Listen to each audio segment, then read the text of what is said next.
before the restrictions came off, a lot of people was literally, taking their window and their images from their windows of their house because they're shielding and whatever have you. I mean, not even literally going out in the garden, but literally from inside looking out. And to me, that shows a little bit of diversity, because and a frustration in not being able to get out and do what they would normally do.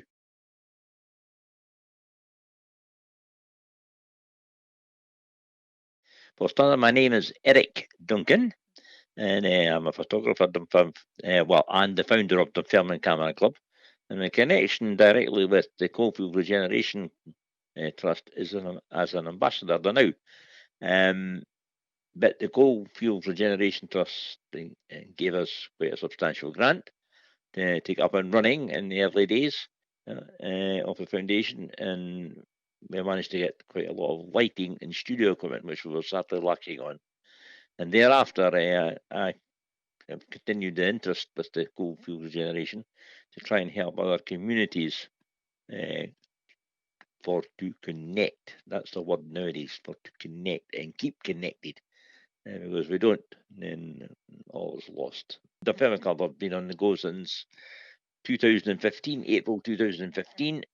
It currently has about 80 members.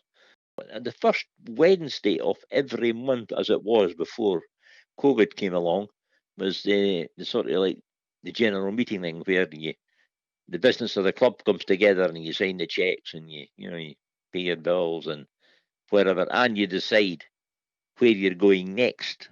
But yes, every other Wednesday thereafter, we were on site, and I literally mean that, on site. We were.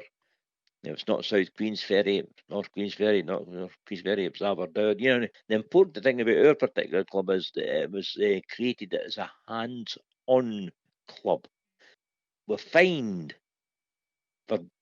with exception to the people that are competent, that beginners or people have been given a camera, essentially by their better half, and said, right, you go on with it, sort of still. And it's like switching on a computer, and if you're up in years and not being tech orientated, it becomes a mind-boggling, array of equipment in your hands, and you think, what am I going to do with this?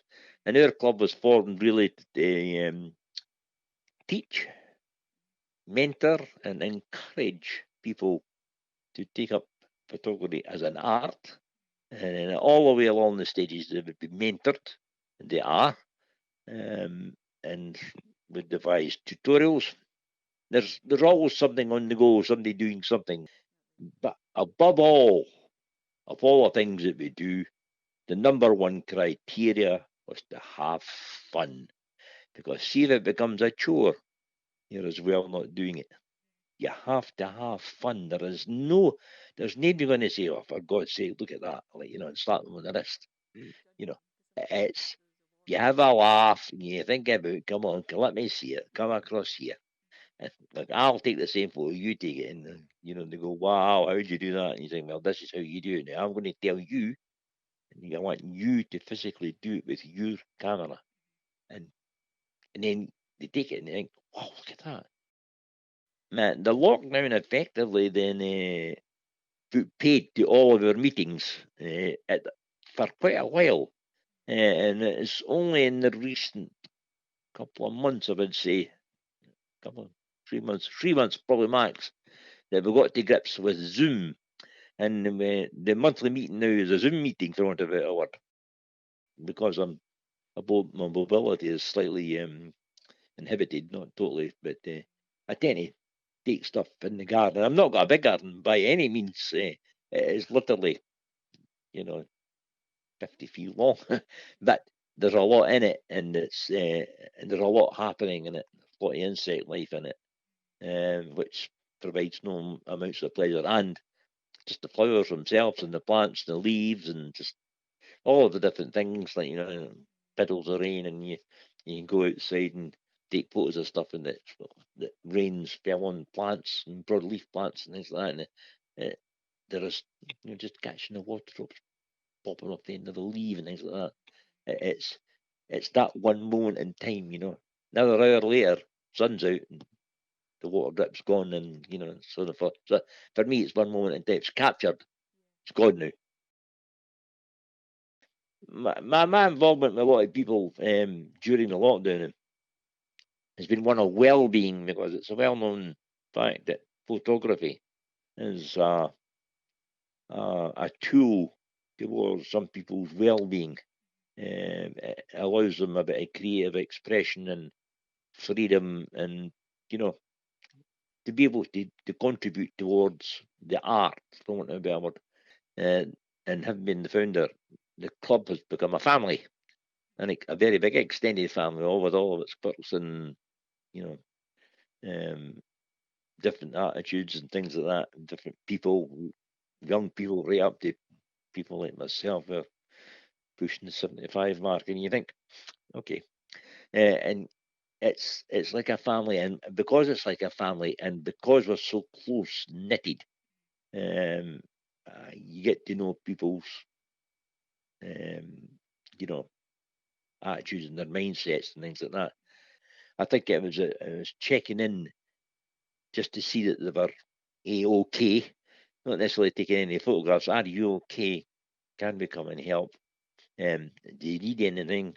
You know, I'm stuck. I've got a mind block. I can't. The camera's gathering dust in the corner and things like that. And you encourage them to actually pick up and just try going about the house, take photographs in the kitchen of objects that you would not normally look at closely, and just create something, and you give them ideas and they think, okay, that's not a bad idea. I didn't have to go out the house, and so on and so forth. And then you find out that they're emailing you back and saying, thanks for that. It's got me on the go again. I'm beginning to pick up my mojo. Um, I think I might try getting out now, and and so on. So for me, I get a great sense of satisfaction about that particular aspect, because it's job done for me.